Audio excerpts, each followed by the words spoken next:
Hello friends, my name is John Mitchell.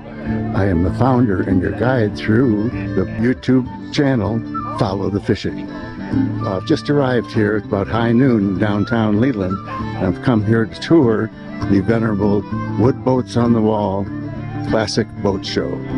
Believe it or not, we are in downtown Leland, which I believe testifies that it's one of the great little villages in Michigan. This is a beautiful public place here. It's the confluence of the Leland River with Lake Michigan and the Lake Leland, and it's also 400 feet of this beautiful walkway along the Leland River. Within the property inside the river here is the Leland Historical Society, really one of the most beautiful historical museums in the state.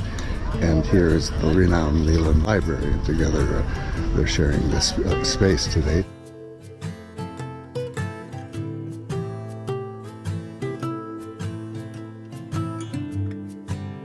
Boat show, a little anomaly going by. Hello, hey, Shirley.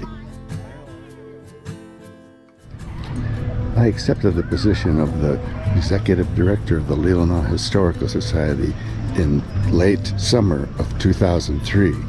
It was a time when I was a board member for 12 years and president for 4, and there was a lot of pent-up demand to bring the artifacts that were in the Leland Historical Society Museum, bring them into a better situation as far as display and relevance to the general public.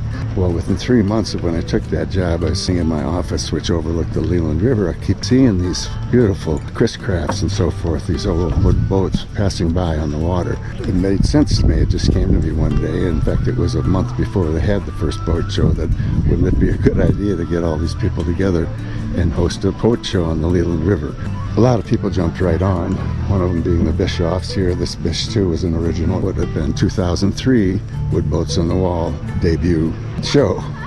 Now we're in 2024. You go down one block on this river that we're looking at, the Leland River, and you reach a dam which water flows over into Leland Harbor. Half a mile up through from this spot, as you look upriver, you get into the marvelous twin Lake Leland. If I take a walk down the road here, you'll understand sort of the joy I had. It was one of the best fruits of my labor.